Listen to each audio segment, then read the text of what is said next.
Allahabad high court की सख्ती के बाद फर्जी शैक्षिक डिग्री के आधार पर वकालत करने के आरोप में 35 अधिवक्ताओं के खिलाफ एफआईआर दर्ज की गई है। मामला bar council of Uttar Pradesh के सचिव आर.के. शुक्ला की तहरीर पर प्रयागराज के सिविल लाइंस थाने में दर्ज हुआ। आरोप है कि संबंधित अधिवक्ताओं ने अलग अलग विश्वविद्यालयों की कथित फर्जी डिग्रियों के आधार पर बार काउंसिल में पंजीकरण कराया।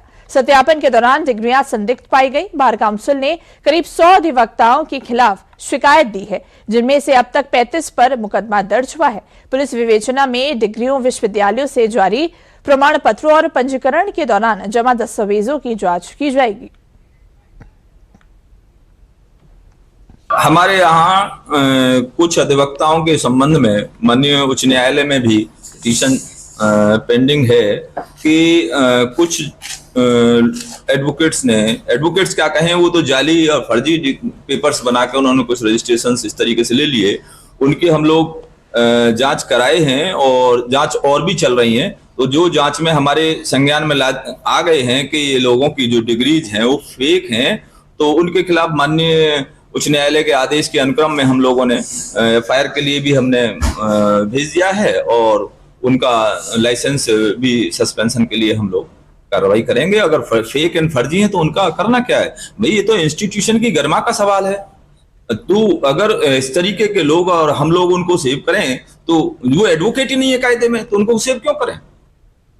माननीय उच्च न्यायालय इलाहाबाद द्वारा 3/6/26 को एक आदेश हुआ है, रिट याचिका संख्या 12,231/2025 में यह आदेश हुआ है कि जितने अधिवक्ताओं की डिग्री एक निकली है, बार काउंसिल ऑफ इंडिया सत्यापन नियम 2015 के अधीन सत्यापित कराए जाने पर ऐसे अधिवक्ताओं के विरुद्ध प्रथम सूचना रिपोर्ट तत्काल दर्ज कराई जाए।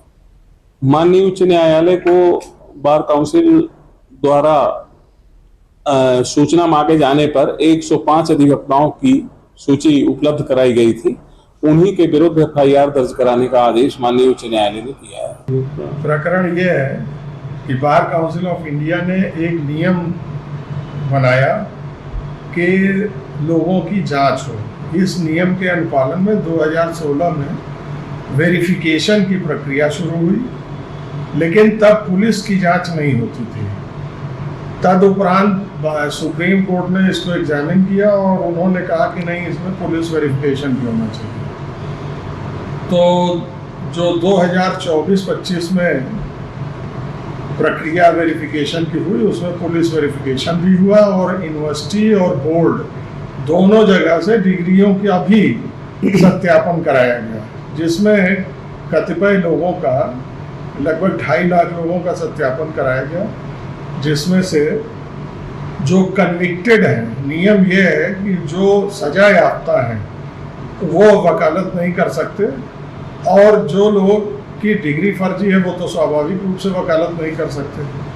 तो ऐसे बहुत से लोग पाए गए जिनके खिलाफ इलाहाबाद हाईकोर्ट ने भी संज्ञान लिया और उन्होंने कहा कि इन लोगों के खिलाफ एफआईआर हो।